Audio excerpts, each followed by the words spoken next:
Bonjour, maintenant je vais faire question 27.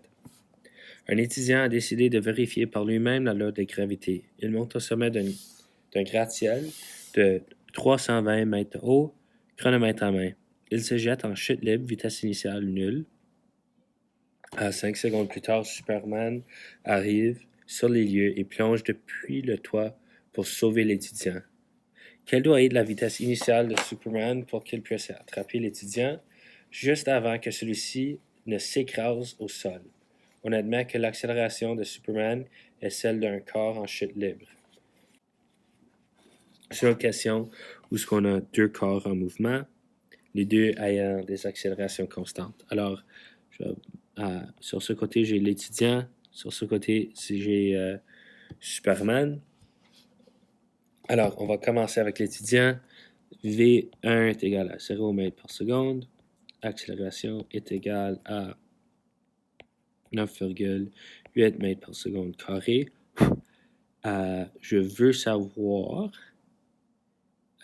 delta T et delta D est de 320 mètres. Alors, dans les questions comme ça, je dis souvent que T, c'est la clé. T is the key. Ça dit pas qu'on cherche delta T, mais on sait que si on voit l'information qu'on a sur Superman, on sait pas c'est quoi sa vitesse initiale, c'est ça qu'on cherche. Oups. Vitesse initiale, je sais pas c'est quoi.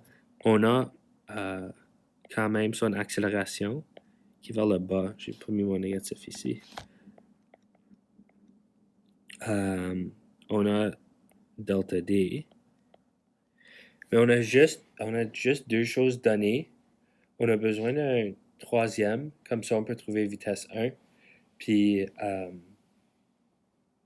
là, il n'y a pas vraiment de manière de backtrack avec un V2 parce que la deuxième vitesse de Superman n'a pas vraiment grand rapport avec les données qu'on a, mais ça nous dit que Superman arrive 5 secondes plus tard. Alors, delta TS, on va dire de Superman, est égal à delta T étudiant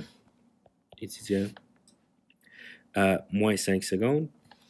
Cela, si on trouve le temps, on peut juste soustraire 5 secondes, backtrack pour trouver la vitesse initiale de Superman. Alors, ici, je peux utiliser la formule delta D est égal à V1 delta T plus A delta T au carré divisé par 2. Ça, c'est égal à 0. Je n'ai pas besoin de m'inquiéter. Je veux isoler pour delta T. Alors, si j'apporte le 2 et là de l'autre côté, j'ai 2 delta D divisé par A est égal à delta T au carré, les deux racines carrées. Là, j'ai racine carrée de 2 delta A, 2 delta divisé par A est égal à delta T étudiant.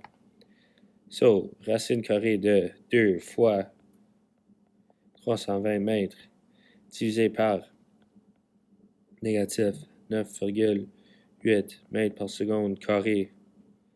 OK, qu'est-ce que ça donne?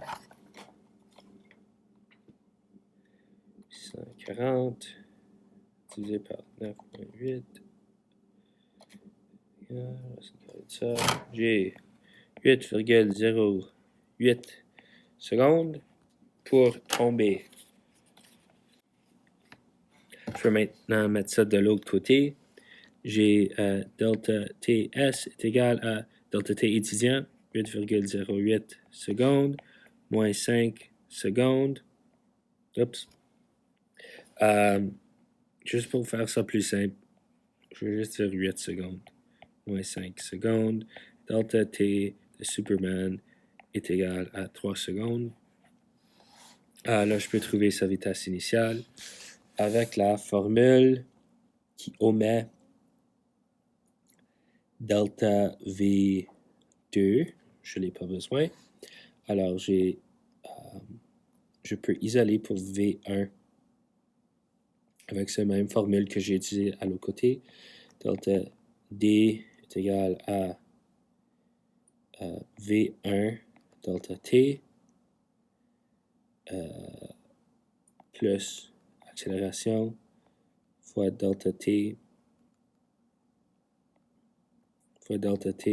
au carré divisé par 2. Alors, je peux soustraire cette deuxième partie des deux côtés. Et là, c'est ça qui me reste. Là, je veux diviser les deux côtés par delta t, qui me laisse avec delta d divisé par delta t, moins accélération delta t sur 2 est égal à V1. Alors, si je mets des données ici, j'ai delta d, c'est 320 mètres divisé par 3 secondes, moins 9,8 mètres par seconde carré fois 3 secondes divisé par 2. Le tout donnant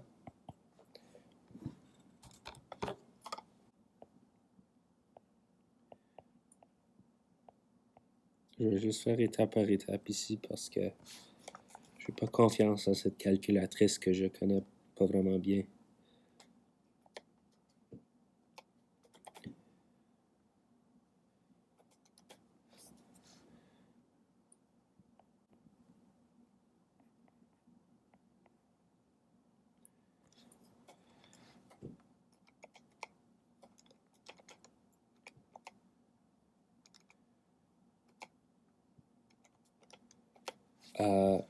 Alors, j'ai trouvé que sa vitesse initiale était 121,36 mètres par seconde.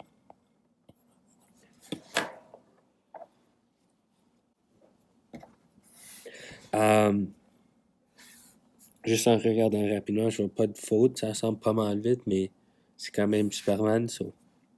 Voilà la réponse. Si vous voyez des fautes dans mes calculs, merci de me faire savoir et à la prochaine.